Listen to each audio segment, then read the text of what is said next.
नमस्कार दोस्तों, स्वागत है आप सभी का जीएस वेल्थ क्रिएशन चैनल में। मैं आपका दोस्त Gajraj Singh, SEBI NISM certified research analyst. आज हम बात करेंगे एक बहुत ही इंपॉर्टेंट टॉपिक पर, द साइकोलॉजी ऑफ रिस्क। किसी भी इन्वेस्टर को निवेश करने से पहले रिस्क की साइकोलॉजी समझनी है, उसको अपनी साइकोलॉजी डेवलप करनी है कि वो कितना रिस्क ले सकता है। अगर हम अपने निवेश को सुरक्षित रखना चाहते हैं तो सबसे पहले हमें रिस्क की साइकोलॉजी समझनी होगी। तो चलिए शुरू करते हैं आज का वीडियो। जल्दी से आप डिस्क्लेमर पढ़िए, फिर आते हैं वीडियो पर।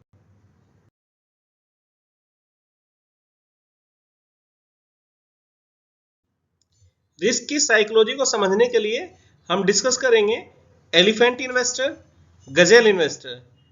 इन दोनों को कंपेयर करेंगे कि एलिफेंट इन्वेस्टर की साइकोलॉजी क्या है और गजेल इन्वेस्टर की साइकोलॉजी क्या है। ये रिस्क साइकोलॉजी इतना मैटर क्यों करती है, इसका इतना महत्व क्यों है? इसका इतना महत्व इसलिए है कि ये सारा खेल नॉलेज का नहीं है। अगर हमारे पास नॉलेज है, हम ये समझे कि हम बाजार से पैसा कमा सकते हैं, इन्वेस्ट करके अपना पैसा इन्वेस्ट करके नहीं कमा सकते। जब तक हमारे अंदर उस रिस्क को हैंडल करने की क्षमता नहीं है, हमारे अंदर रिस्क साइकोलॉजी डेवलप नहीं हुई है, तब तक हम यहाँ पे प्रॉफिटेबल नहीं हो सकते। हमें प्रॉफिटेबल होने के लिए अपने रिस्क को हैंडल करना आना चाहिए। तो हमें निवेश करने से पहले अपने रिस्क को हैंडल करना सीखना है। ये साइकोलॉजी इतना मैटर करती है कि हम पैनिक में कैसे शांत रहते हैं, कैसे अपनी अपॉर्चुनिटी को चेंज करते हैं। ये सारा का सारा खेल मेंटलिटी का है, मेंटल गेम है, मेंटलिटी का गेम है। और इस गेम में जीतने के लिए हमें अपनी साइकोलॉजी डेवलप करनी पड़ेगी, और यहाँ पे साइकोलॉजी ही हमारा सबसे बड़ा वेपन होगा। अगर हमारी साइकोलॉजी ठीक है, हमारा डिसिप्लिन है तो हम इस बाजार से प्रॉफिट कमा सकते हैं। और यहाँ पर दो टाइप की साइकोलॉजी काम करती है, एक एलिफेंट साइकोलॉजी और एक गजेल साइकोलॉजी। इन दोनों को हम बारी बारी करके डिस्कस करेंगे। अब सोच के देखो, जब मार्केट गिरता है तो कुछ लोग पैनिक करके सेल करके निकल जाते हैं, और कुछ लोग कामली वेट करते हैं या डीप में और बाई करते हैं। ये डिफरेंस क्यों होता है? यही हमारी रिस्क साइकोलॉजी है। तो चलिए इसको डीपली डिस्कस करते हैं। तो सबसे पहले समझते हैं एलिफेंट इन्वेस्टर की साइकोलॉजी। जो एलिफेंट इन्वेस्टर हैं, उनका माइंडसेट, उनका अप्रोच, उनका बिहेवियर रहता है सेफ्टी फर्स्ट का। उनके लिए जो उनका पोर्टफोलियो है, उनकी जो कैपिटल है, उसका प्रिजर्वेशन वो ज़्यादा इंपॉर्टेंट है कंपेरेटिवली फास्ट ग्रोथ के। वो फास्ट ग्रोथ से ज़्यादा अपने कैपिटल को प्रोटेक्ट करने पे ज़्यादा ध्यान देते हैं। वो कोई भी रिस्क लेने से पहले 10 बार सोचते हैं और अवॉइड करते हैं अननेसेसरी एक्सपेरिमेंट करना। वो स्लो एंड स्टडी डिसीजन लेते हैं, इम्पल्सिव नहीं होते। वो मार्केट में शॉर्ट टर्म वोलेटिलिटी को रिएक्ट बिल्कुल नहीं करते हैं, और वो पोर्टफोलियो में अननेसेसरी चेंज, जल्दी जल्दी फ्रीक्वेंट अपना पोर्टफोलियो चेंज करना अवॉइड करते हैं। एलिफेंट साइकोलॉजी के जो इन्वेस्टर हैं, उनका इन्वेस्टमेंट स्टाइल है ब्लू चिप स्टॉक्स। उनकी इन्वेस्टमेंट चॉइस में ब्लू चिप स्टॉक्स प्रीफर करते हैं। HDFC, Infosys, axis bank, TCS, जितने भी बड़े स्टॉक हैं निफ्टी 50 के, उनमें इन्वेस्ट करना पसंद करते हैं। इसके अलावा वो निवेश करते हैं बॉन्ड में और फिक्स डिपॉजिट्स में, ताकि वहां से उनको एक फिक्स्ड इनकम मिलती रहे। फिर वो इन्वेस्ट करते हैं इंडेक्स फंड, ETF में, ताकि उनका फंड डाइवर्सिफाइड रहे और मिनिमम रिस्क रहे। वो एक बार में किसी स्टॉक को खरीद लेते हैं तो उनकी लॉन्ग टर्म होल्डिंग में पड़ा रहता है। वो जल्दी से जल्दी अपना पोर्टफोलियो चेंज नहीं करते। इसकी वजह से वो मिनिमम चर्निंग का मतलब होता है बार बार पोर्टफोलियो चेंज करना और बार बार ब्रोकरेज देते रहना, वो चर्निंग होती है। तो मिनिमम चर्निंग करते हैं, वो लॉन्ग टर्म होल्डिंग प्रीफर करते हैं। जितने भी रिस्की एसेट्स हैं, क्रिप्टो, स्पेकुलेटिव IPOs, वो सारे के सारे उनसे दूर रहते हैं, उनको अवॉइड करते हैं। अब बात करते हैं इनकी स्ट्रेंथ की। जो एलिफेंट साइकोलॉजी के इन्वेस्टर हैं, उनकी स्ट्रेंथ है स्टेबिलिटी, क्योंकि ये फिक्स्ड इनकम इंस्ट्रूमेंट में भी निवेश कर रहे हैं, ब्लू चिप स्टॉक में निवेश कर रहे हैं, तो इनका रिटर्न स्टेबल और प्रेडिक्टेबल रिटर्न इनको मिलता है। बार बार अपना पोर्टफोलियो चेंज नहीं कर रहे, उसमें ज़्यादा वोलेटिलिटी ले ही नहीं रहे, तो इनका स्ट्रेस भी बहुत कम होता है। लॉन्ग टर्म वेल्थ प्रिजर्वेशन होता है, क्योंकि ये रिस्क अवॉइड कर रहे हैं। जितना रिस्क ये ले सकते हैं बहुत ही कम, उतना रिस्क ले रहे हैं, और उसको भी डाइवर्सिफाई करके बहुत कम कर दे रहे हैं। तो इनको स्टेबिलिटी और प्रेडिक्टेबल रिटर्न मिलता है, स्ट्रेस कम होता है, और वेल्थ इनकी प्रिजर्व रहती है। अब बात करते हैं इनकी वीकनेस की। इनकी वीकनेस है ये ओवर कॉशियस होते हैं। तो कभी कभी ये इन्फ्लेशन को भी बीट नहीं कर पाते। मान लो किसी ने एफडी में निवेश किया है या कोई बॉन्ड लिया है, तो हो सकता है कि वो एफडी या बॉन्ड वो इन्फ्लेशन को भी बीट ना कर पाए, इन्फ्लेशन रिस्क हो जाए।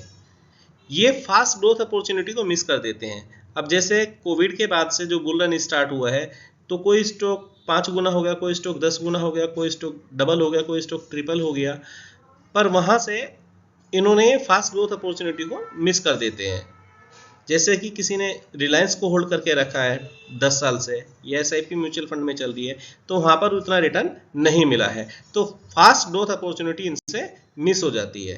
पर इनका कैपिटल प्रिजर्वेशन रहता है और स्टेबल रिटर्न इनको मिलता रहता है। अब समझते हैं गैजल इन्वेस्टर की साइकोलॉजी, उनका माइंडसेट और अप्रोच क्या होता है। जो गैजल इन्वेस्टर हैं वो हमेशा हिरन की तरह स्पीड और अपॉर्चुनिटी के पीछे दौड़ते हैं। उनका फोकस होता है क्विक गेन। वो मार्केट के मोमेंटम को कैप्चर करते हैं और उसका बेनिफिट उठाते हैं और वहां से प्रॉफिट कमाते हैं। इस तरह के इन्वेस्टर रिस्क लेने से बिल्कुल भी नहीं घबराते, बाकी उसमें उनको एक्साइटमेंट मिलता है। उनकी जो डिसीजन मेकिंग स्टाइल है, वो मार्केट न्यूज, सोशल मीडिया, जो ट्रेंड होता है उस पर तुरंत रिएक्ट करते हैं और वहां से तुरंत ही अपनी पोजीशन बनाते हैं। शॉर्ट टर्म में प्रॉफिट बुक करना इनका फेवरेट है। ये लॉन्ग टर्म पेशेंस इनके अंदर बिल्कुल भी नहीं रहता। ये बार बार सौदा लेते रहते हैं, काटते रहते हैं, लेते रहते हैं, काटते रहते हैं और बार बार चर्निंग कराते रहते हैं। हाई चर्निंग होती है इनकी। इनका इन्वेस्टमेंट स्टाइल है शॉर्ट टर्म ट्रेड और मोमेंटम स्टॉक्स में ज्यादा इंटरेस्ट रहता है इनको। ये इंट्राडे करते हैं, लीवरेज पे लेकर ट्रेड करते हैं, ये क्रिप्टो में ट्रेड करते हैं, आईपीओ में अप्लाई करते हैं, मीम स्टॉक्स जैसे हाई रिस्क हाई रिवार्ड उन एसेट को चेस करते हैं। इनका पोर्टफोलियो एक्टिव रहता है। ये हर दिन या हर हफ्ते अपनी पोजीशंस को बदलते रहते हैं और ये हाई चर्निंग कराते रहते हैं, बार बार बाई सेल करते रहते हैं।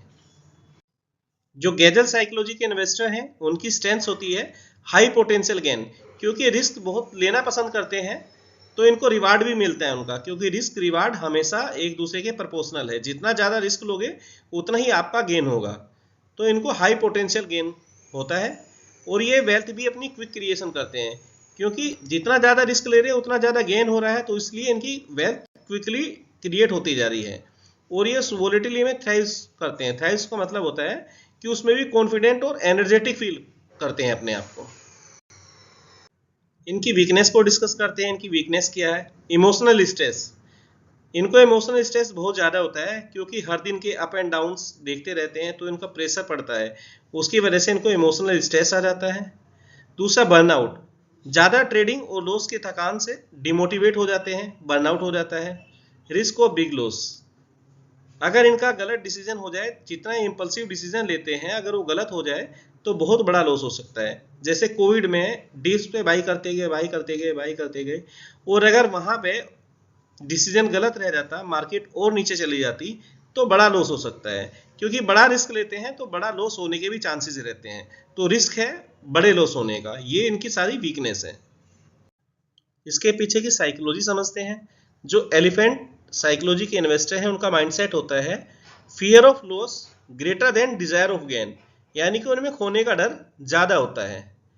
जबकि जो गैजर माइंडसेट वाले हैं उनमें Dzire of gain greater than fear of loss, उनमें खोने का डर कम होता है, उनमें पाने की चाह, पाने की इच्छा ज्यादा होती है।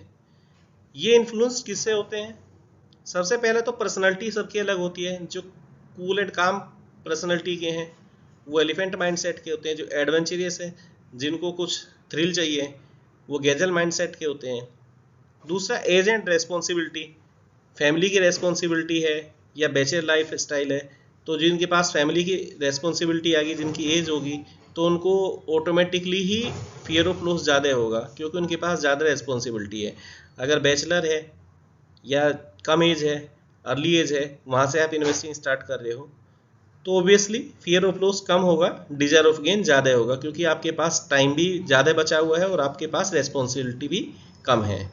इसी तरह से फाइनेंशियल क्वेश्चन कि लोगों के पास सेविंग कितनी है, उनके पास डेट कितना है, तो ये सब चीज़ें डिपेंड करती है साइकोलॉजी डेवलप करने में कि कौन एलिफेंट साइकोलॉजी पे काम करेगा और कौन गैजल माइंडसेट से काम करेगा। दोनों साइकोलॉजी को रियल लाइफ सिनेरियो में समझते हैं। मार्केट क्रैश हुआ कोविड में 2020 में, जिनकी साइकोलॉजी एलिफेंट टाइप थी। एलिफेंट साइकोलॉजी इन्वेस्टर जो थे उन्होंने अपने पोर्टफोलियो को होल्ड किया, सेल नहीं किया, इस उम्मीद में कि market will recover. Market recover किया भी और उन्होंने अपना प्रॉफिट कमाया।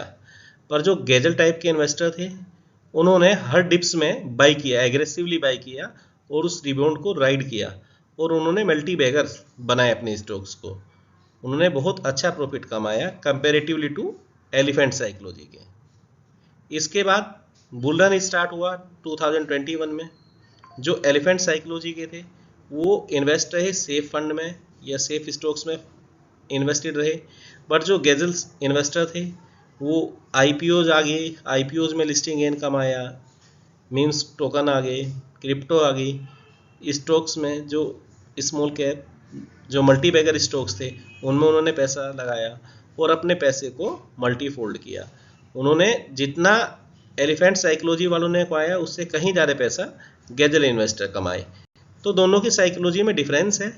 एक के प्रेफरेंस है हमारा कैपिटल प्रिजर्वेशन और कुछ कमाना। जो गैजल इन्वेस्टर है उनका प्रेफरेंस है कि हम रिस्क लेंगे और पैसा कमाएंगे, रिस्क लेंगे और गेन करेंगे। अब हमें अपने आप ही ये डिसाइड करना है कि हमें कौन सी साइकोलॉजी से इन्वेस्ट करना है, एलिफेंट साइकोलॉजी से या फिर गैजल साइकोलॉजी से। उसके लिए हमें अपने आप से 3 सवाल करने होंगे। पहला सवाल होगा, क्या हम वॉलेटिलिटी में पैनिक हो जाते हैं? अगर हाँ हम पैनिक हो जाते हैं तो हमें ज़रूरत है कि हम साइकोलॉजी एलिफेंट वाली एक्सेप्ट करें, और अगर हम वॉलेटिलिटी को हैंडल कर लेते हैं तो हम गैजल टाइप की इन्वेस्टर बन सकते हैं। दूसरा सवाल है, क्या हमें सेफ्टी पसंद है या ग्रोथ पसंद है? हमारी प्रीफरेबिलिटी क्या है, हम किसको प्रेफरेंस दे रहे हैं, सेफ्टी को या ग्रोथ को? अगर हम सेफ्टी को प्रेफरेंस दे रहे हैं, हमारा कैपिटल प्रोटेक्टेड रहे, तो हमें एलिफेंट टाइप बनना है। और अगर हमारी ग्रोथ प्रेफरेंस है तो हम गैजल टाइप बन सकते हैं। उसके बाद तीसरा सवाल होगा हमारा कि हम कितने रिस्क को इमोशनली हैंडल कर सकते हैं, हमारी इमोशनल अनस्टेबल ना हो, हम कितने रिस्क के साथ में स्टेबल रह सकते हैं इमोशनली। अगर हम इमोशनली स्टेबल रह सकते हैं थोड़ी रिस्क के साथ में तो हम रहेंगे एलिफेंट साइकोलॉजी में, और अगर हम ज़्यादा रिस्क भी देख सकते हैं, हमारी इमोशनल इनस्टेबल नहीं होंगे, तो हम गैजल टाइप बन सकते हैं। या फिर हाइब्रिड पॉसिबिलिटी भी है।